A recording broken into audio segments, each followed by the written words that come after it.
Est-ce que pour vous, faire cette motion de censure jeudi, c'était opportun? Il est sûr que ce débat n'est pas forcément arrivé au meilleur moment et que les Français sont conscients d'un certain nombre de difficultés qui sont de notre nature. Je crois qu'aujourd'hui, quand on voit la situation du pays, on a eu l'attentat de Strasbourg, on voit les déclarations du président de la République, on voit que le mouvement des Gilets jaunes est toujours présent, qu'il y a des difficultés de pouvoir d'achat. Je crois qu'il faut se concentrer maintenant sur les solutions et essayer de faire qu'on sorte de cette crise perpétuelle.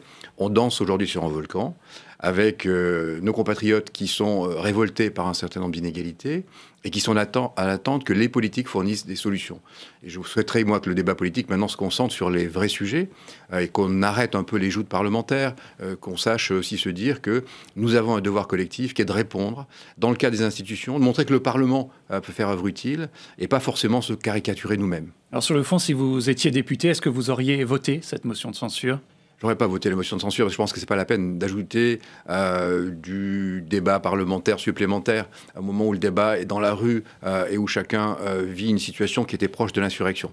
Au contraire, je pense que les institutions ont un devoir de responsabilité. C'est ce qu'on a essayé de faire au Sénat, en étant aussi à l'écoute de certaines propositions du gouvernement. On l'a fait jusqu'au moment du vote de la première lecture du projet de loi de finances. Et nous avons le devoir aujourd'hui d'une forme de sobriété et de recherche d'efficacité. C'est ça qui est attendu en notre direction.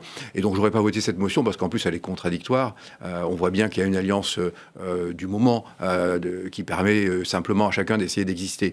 Le sujet n'est pas là. C'est un coup politique pour vous, c'est ça, pour la gauche ? Et bien évidemment, la gauche essaye d'exister, essaye de surfer sur l'affaire des Gilets jaunes, qui ne demande pas d'ailleurs de récupération. Voilà, je pense que c'était un faux débat et que la page est assez rapidement tournée. Alors, sur le fond, la gauche demande le retour de l'ISF. Le Sénat en a débattu, il a rejeté. Est-ce que vous comprenez l'importance symbolique de cette mesure pour les Français au moment où on leur demande des efforts ?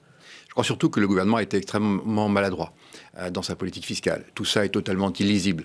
Entre la taxe d'habitation qui finalement sera supprimée pour certains, mais pas pour tout le monde, en plusieurs fois. On voit bien que les mesures annoncées sur les baisses des cotisations sociales pour les salariés ont finalement eu lieu pour une part au dernier trimestre, auront lieu plus tard. Voilà, tout ceci, c'est une forme de galimatia que personne ne comprend. La politique fiscale est illisible, elle a donné un sentiment d'injustice et l'ISF est devenu un symbole. Je pense qu'il aurait fallu l'aménager plutôt que de le supprimer. Mais nous devons aujourd'hui quand même avoir aussi un cap. Le cap, c'est de permettre à la France, quand même, dans les standards internationaux, de ne pas être montré du doigt. Et chacun voit bien que l'ISF était devenu un point de focalisation. Donc, je pense que le gouvernement s'y est très mal pris et qu'il n'a pas mesuré que sa politique était devenue illisible et qu'elle a donné le sentiment d'être injuste. Ça, c'est une réalité qu'il faut maintenant prendre en compte.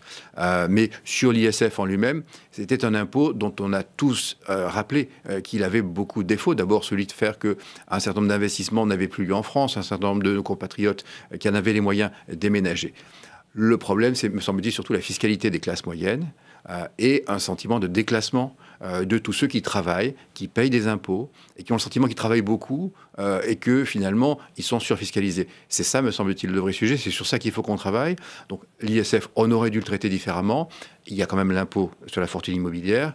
Voilà, donc qui est un certain nombre de taxations des hauts revenus, ça peut se discuter. Je pense peut-être que dans le barème, d'ailleurs, d'imposition, il y aurait quelque chose à faire. C'est peut-être ça plutôt la solution. Sur le plan politique, après les annonces du président, le rejet de cette motion de censure, est-ce que vous dites que le gouvernement est tiré d'affaire, d'après vous ? Alors je pense que le gouvernement n'est pas au bout de ses peines et que la colère des Français est une réalité. Le gouvernement a enchaîné un certain nombre de maladresses vis-à-vis de l'opinion, comme vis-à-vis du Parlement, comme vis-à-vis de l'ensemble des corps intermédiaires. La France, pour être réformée, ça suppose qu'il y ait quand même une discussion, qui est le temps du débat, qui est une appropriation des mesures. Le gouvernement est là pour fixer un cap. Le président a été élu, il a donné un cap. Pourquoi pas sur un certain nombre d'orientations. Mais tout est aussi dans la précision des mesures, tout est aussi dans la concertation, tout est aussi dans la mise en œuvre. Et que le gouvernement n'ait pas vu au moment de l'annonce des grandes mesures du projet de loi de finances. La fameuse interview du Premier ministre au journal du dimanche qui annonçait des mesures un petit peu sèches, notamment la désindexation des retraites, la désindexation des allocations familiales, par exemple. Voilà. Et puis, cette montée de la fiscalité verte, que le gouvernement n'ait pas vu qu'à un moment donné, ça allait rentrer l'incompréhension et la colère des Français, c'est un sujet. Chacun pouvait mesurer fin août que la question du pouvoir d'achat venait très fortement, et un certain nombre d'indicateurs démontraient aussi que les classes moyennes, en tout cas ceux qui sont au début des classes moyennes, entre guillemets, dans l'échelle des revenus, rencontraient de vraies difficultés. Cette colère-là n'a pas été vue. Donc il y a un problème de capteur, il y a un problème de remontée d'informations, il y a un problème de concertation. La France a besoin d'être réformée.